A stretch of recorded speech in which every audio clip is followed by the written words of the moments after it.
Voilà, c'est sympa. Donc, merci donc à l'invitation de l'association Moselle. C'est la première soirée d'un site internet intitulé La place de la société civile dans la vie démocratique. Donc c'est un thème vraiment qui nous concerne tous, en particulier tous les membres que nous formons de la société civile et puis aussi tous les élus, en tant que citoyens aussi qui en font partie. Merci aussi à tous ceux qui nous ont aidés à préparer cette soirée. Et donc je voudrais tout particulièrement remercier l'association ARDES, c'est-à-dire l'économie sociale et séculaire, et puis également l'association Archipel, même si elle est en mutation en ce moment, qui nous ont permis d'entrer en contact avec tous les grands artistes qui sont là avec nous ce soir. Merci aussi aux représentants de l'université de Caen-Basse-Normandie de nous accueillir dans cette aula magna qui, pour moi, est une salle absolument superbe. Je crois que tout le monde peut en apprécier le volume et l'espace.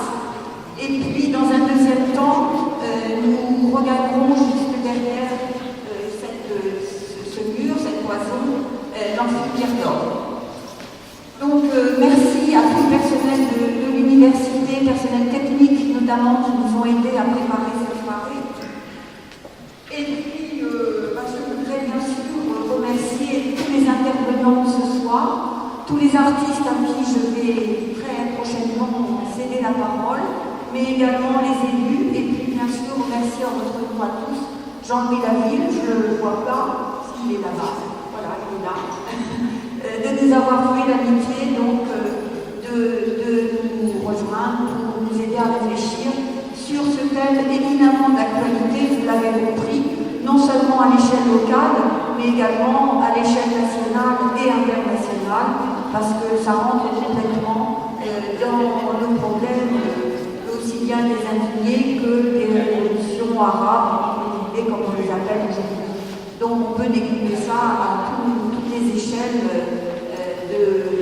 d'espace, mais également dans toutes les sphères et tous les domaines de la vie professionnelle et finalement aussi quotidienne que nous rencontrons.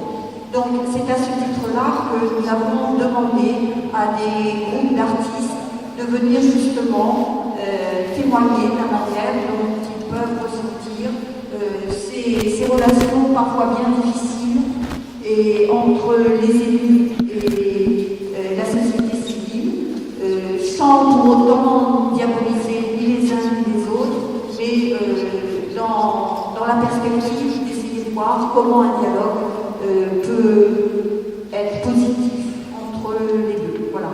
Donc je ne parle pas plus. Je vais demander aux intervenants, artistes, de venir, de placer la parole. Et merci encore à eux de commencer cette soirée. On peut les applaudir.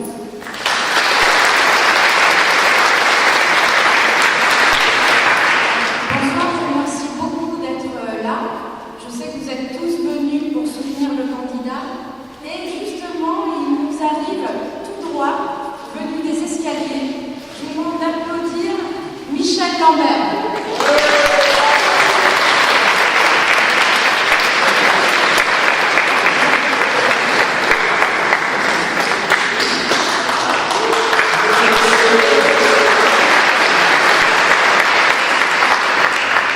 Mesdames et messieurs, mesdemoiselles, chers amis, citoyens, citoyennes, électeurs, électrices, clients, clientes, camarades, patrons, patronnes, ouvriers, ouvrières, indignés, indignés, résignés, résignés, mes chers compatriotes.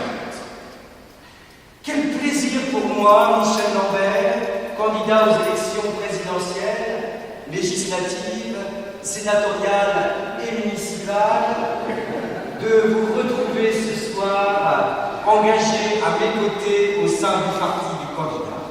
Oui, quel plaisir de vous savoir et de vous voir toujours plus nombreux à soutenir ma candidature et à participer à cet élan formidable, cet élan populaire que nous sommes en train de susciter. Cet élan, il se traduit ce soir par le soutien affiché de personnalités de la société civile. Messieurs Jean-Claude Lemenuel, Jean-Pierre Dupuis, Pascal Bourdeau, Gaël Boileau, vous feront part ce soir de leurs importantes contributions à notre, votre, mon combat. Et je dois aussi saluer ce soir ici le ralliement de personnalités politiques telles que Dominique Vigneault-Battistoni et Xavier Lecoutour qui rejoignent notre mouvement et viennent soutenir notre cause. Chers amis, merci. Merci de votre présence et merci de votre choix. Ce choix, c'est celui d'une idée juste et qui ne doit pas rester juste une idée, puisque c'est l'idée de la démocratie même. C'est la question de fond dont vous allez débattre ce soir. La place de la société civile dans le jeu politique est en effet un enjeu majeur et il constitue une part essentielle de mon, votre, notre projet. Ainsi, le débat que nous organisons ce soir permettra de recueillir toutes vos réflexions que nous prendrons en considération. Oui, je l'ai toujours dit, je le redirai tout au long de la campagne, vos idées feront mon programme. Oui, il ne peut y avoir de véritable démocratie sans la participation de tous les citoyens, sans l'investissement de la société civile et de ses émanations associatives. Nous devons donc nous appuyer sur elle pour instaurer une démocratie participative, permissive, une démocratie inventive, appéritive et surtout lucrative et véritablement compétitive. Oui, nous devons améliorer nos performances démocratiques, résorber le déficit qui se creuse entre les élus et les citoyens, améliorer le taux d'investissement du peuple dans les affaires de la cité, adapter l'offre politique à la demande démocratique. Aussi, l'effort doit-il être mis sur l'éducation, le partage des connaissances et des savoirs et des outils nécessaires à la compréhension du monde d'aujourd'hui. Alors, pourquoi mettre un tel accent, une telle priorité sur l'éducation et la formation? Oui, pourquoi? Eh bien, parce que, comme le dit Annie Manoff, parce que, et je vais vous répondre par une citation, parce que s'accommoder de l'ignorance, c'est renier la démocratie, c'est la réduire à un signe. Voilà pourquoi je suis porteur d'un grand plan de démocratisation culturelle, éducation populaire, pour le dire en français. Oui, je veux que les grandes institutions qui gouvernent réellement le monde d'aujourd'hui partagent un principe fondamental. Ces organisations, notamment la Banque Centrale Européenne, le FMI, doivent faire cet effort de partage. Oui, ensemble, mes amis, nous pouvons leur imposer cette contrainte démocratique, la nécessité d'enseigner au plus grand nombre les techniques de gestion de la société moderne. Voilà pourquoi votre plan prévoit de former des conseillers techniques et pédagogiques chargé de propager des programmes qui s'appuieraient sur ceux de l'ENA ou de HEC, par exemple, et qui apporteront au peuple toutes les lumières nécessaires à son éclairage. Ainsi, grâce à nous, grâce à vous, et surtout grâce à moi, le peuple éclairé n'aura plus besoin de ce double langage de voix qui fait tant de mal à notre démocratie. Chaque citoyen doit saisir les enjeux internationaux, politiques et économiques, élever sa conscience à l'expertise du système et comprendre que l'ultra-crise du libéralisme ne peut se résoudre que par des mesures ultra-libérales. C'est donc par ce vaste programme pédagogique réformateur que nous pourrons sauver le capitalisme de la démocratie. Que nous pourrons sauver le capitalisme et la démocratie. Sa démocratie, son système, le démocratisme. Certes, ce plan aura un coût en temps de crise, nous savons, nous sommes raisonnables, nous savons qu'en temps de crise, il faut serrer la ceinture des pauvres, c'est le prix à payer pour une meilleure productivité. Mais, mes amis, dans ce plan, la société civile aura toute sa place en tant que transmetteur et que messager. Alors, qu'à cela ne tienne, oui, nous avons besoin de ce plan et je m'engage à recruter 60 000 bénévoles associatifs pour le réaliser. Oui, chaque citoyen doit pouvoir reprendre une véritable place dans la société et il le fera en devenant auto-entrepreneur démocratique au sein des instances labellisées que nous créerons et où il pourra non seulement donner son avis, mais aussi exprimer son opinion. Arrêtez un instant et écoutez. Je demande la parole au nom du peuple. Au nom du peuple, alors ce sont les représentants de la société civile. Eh bien écoutez, vous savez, je suis un fervent défenseur de la liberté d'expression. Nakin qui a été du milieu, on peut en faire l'expérience récemment. Vous voulez parler, mademoiselle? Je vous en prie, exprimez-vous. Ce que je vais vous dire va peut-être vous surprendre, vous faire sauter au plafond ou peut-être descendre plus bas que terre. Monsieur Lambert, depuis le début de votre campagne, je vous suis dans la discrétion, milite dans la pudeur et continue de croire haut et fort que d'autres mondes sont possibles, que vous pourriez être le candidat. Depuis le début de votre campagne de candidature, je vous regarde du fond de la salle et crois que vous me regardez aussi. Je me suis donc engagée. J'ai distribué des tracts, participé à des débats, organisé des cours de militantisme, fabriqué des autocollants. Mais aujourd'hui, je ne pense qu'à une chose. Lambert, président. Lambert, candidat. Eh bien, merci mademoiselle. Voilà un bel exemple d'engagement citoyen. Et je vous en prie, vous pouvez tout à fait rejoindre. Monsieur Lambert, je rêve de coup d'État, de pistolet, de prise de la Bastille, changée en prise de l'Élysée. Il faut passer la marche supérieure. L'étape, celle qui soulèvera le peuple et retranchera nos dirigeants. Le début d'une marche vers le changement. Je ne vous parle pas de vote, de prise de pouvoir par un moyen qui ne serait plus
indignés, de tous les résignés et de toutes les résignées.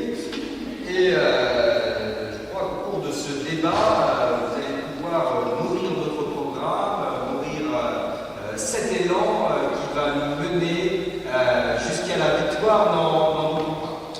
Eh bien, mesdames et messieurs, il me reste à vous souhaiter un débat auquel malheureusement je ne pourrai pas participer car je suis attendu pour d'autres échéances.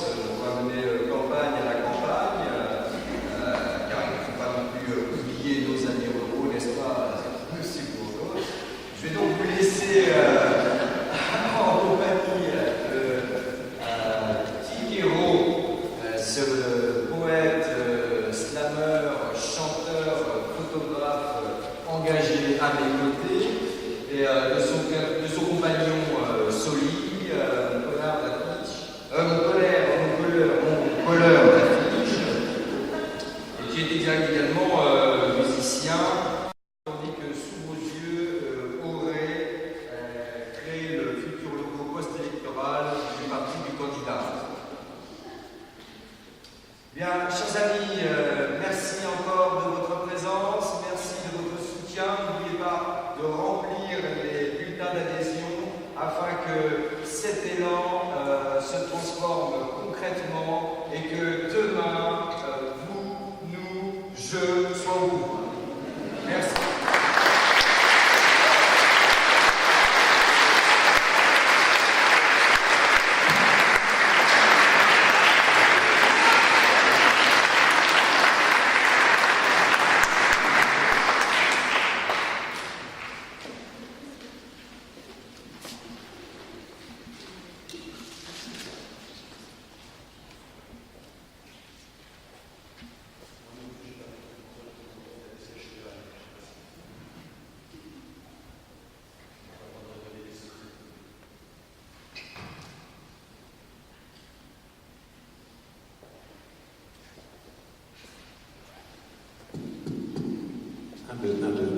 Bonsoir. Vous êtes deux? Bonsoir. C'est un peu mieux. Bon, donc je me présente, Tikero, slammer, rappeur, photographe. Et je suis accompagné de mon ami, mon frère, Soli. Et on va vous interpréter quelques morceaux. Du coup, le premier s'appelle Le fruit de la haine. Logiquement, traite du divorce de mes parents. Mais j'avais aussi envie d'interpréter ce morceau ce soir parce qu'on parle beaucoup de divorce politique, de divorce aussi entre le monde politique et la citoyenneté. Donc voilà, je me disais que sur ce morceau, il y avait deux lectures possibles et on va voir si on la capte ensemble.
Papa excusant ses actes, le sexe rejoint son pacte, j'ai entendu des phrases sans tact.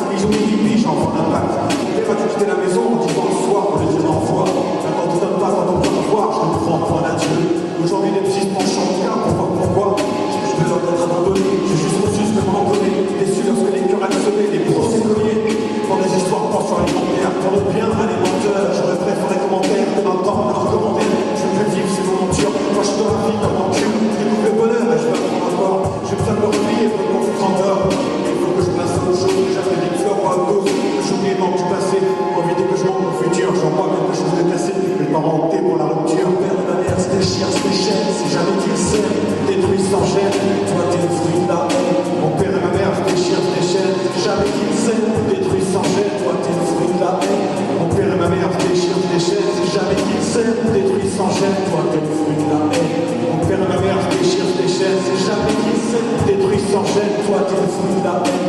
Aujourd'hui je me demande quel père, quel mari serait demain, et si demain je me plante, aurais-je le cran de préserver les miens.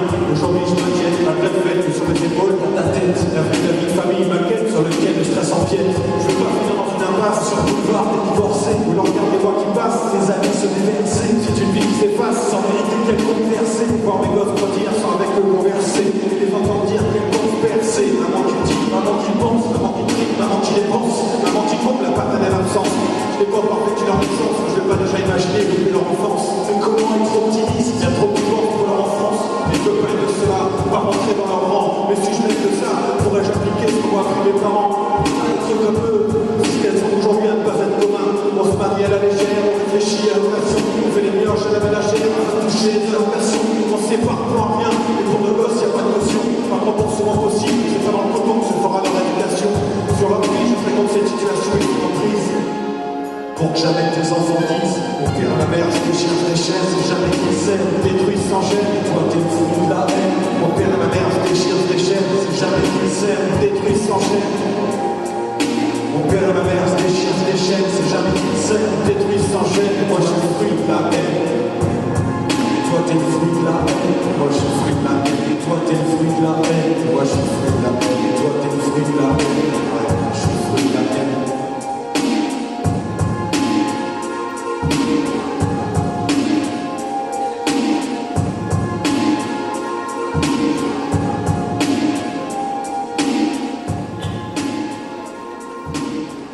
On a une double fonction ce soir, mais à la fois interprète et technicien.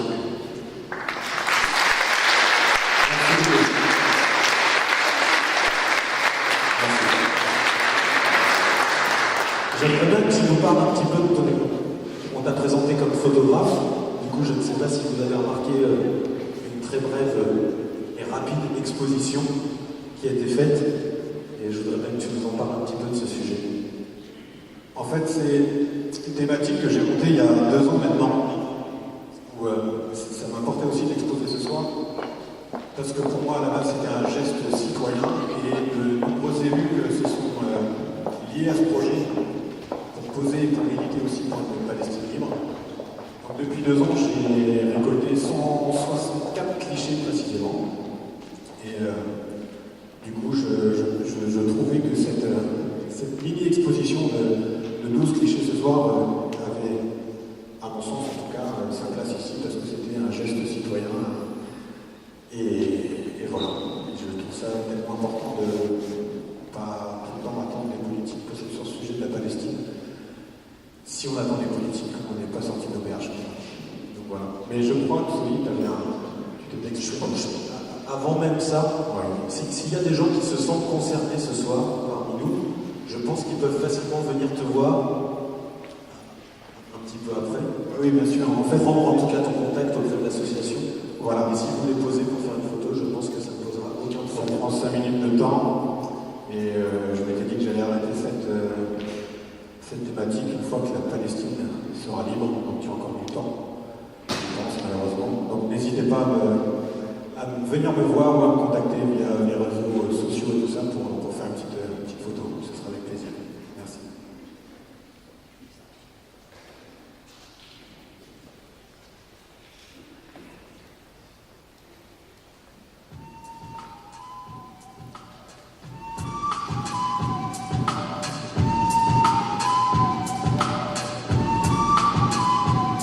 C'est ce mur qu'ils construisent qui la paix paralyse l'activité de l'hypophile suprématie de la bêtise. Un dialogue impossible alors qu'il est possible. La situation s'arrange et qu'enfin les les choses changent car tout mène, nous prions le même Dieu, pas de problème, rejoindrons les mêmes cieux, mais le dilemme c'est imposé par le temps que tu aimes. La Torah ou le Coran car d'un côté, le peuple est élu et ne restera mais s'il n'est plus, car par trop parfois la loi s'est abattue, la forte colère d'Allah n'en peut plus.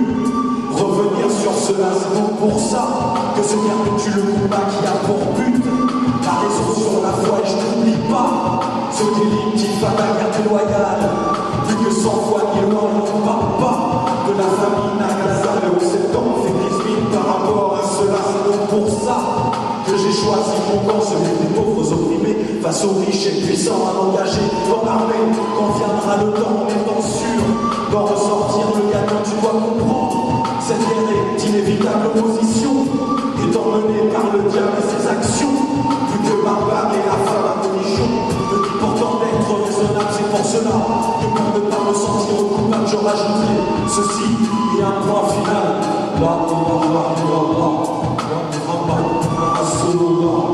Car le djihad n'est pas ce que l'on croit, car c'est contre soi-même qu'est le but dur des combats. Merci. Merci à vous.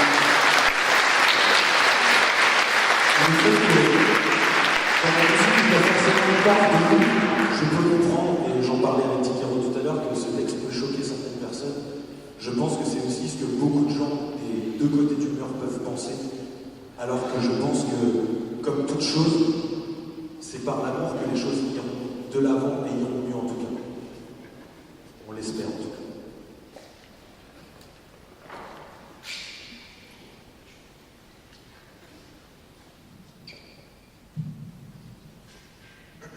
Il y a des personnes aussi qui vont voir le programme et du coup qui s'attendaient à voir l'islam et qui vont avoir comme définition de l'islam de la capella. Donc, si on fonctionne.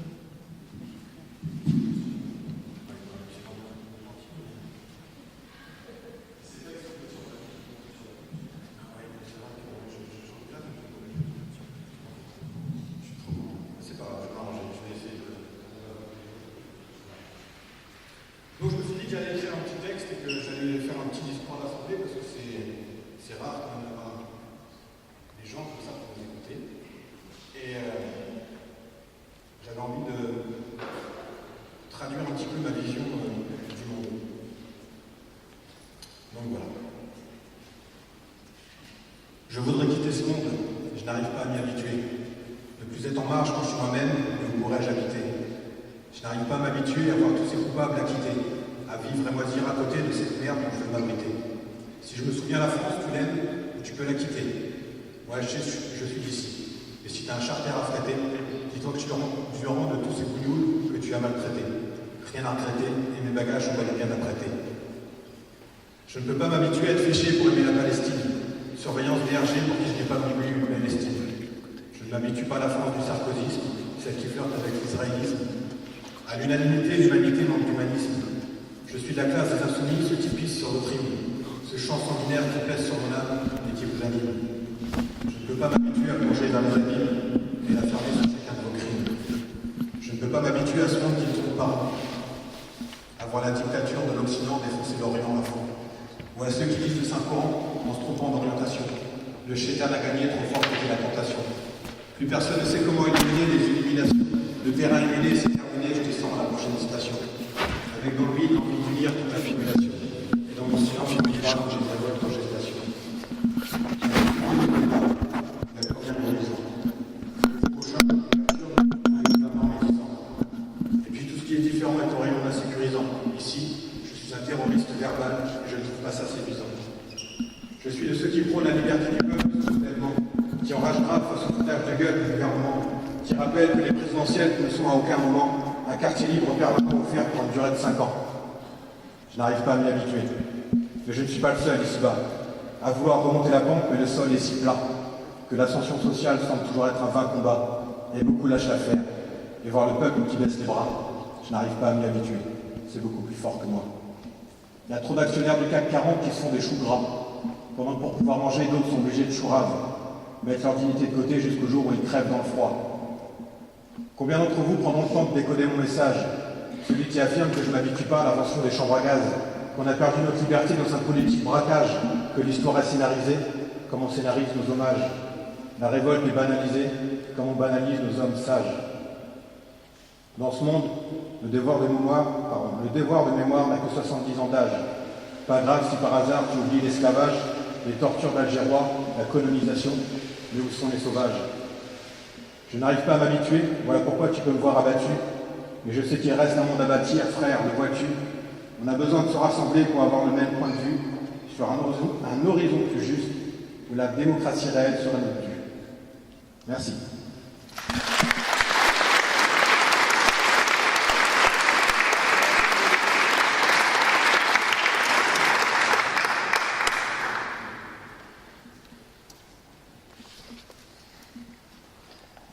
Juste un dernier mot pour vous remercier de votre attention. Un merci aussi à la Démosthène d'avoir fait appel à nous. Et puis n'oubliez pas non plus d'admirer le travail d'Auré. Et puis voilà, on vous souhaite une bonne fin de soirée à tous. Et puis continuez à être citoyens tous les jours. Merci beaucoup.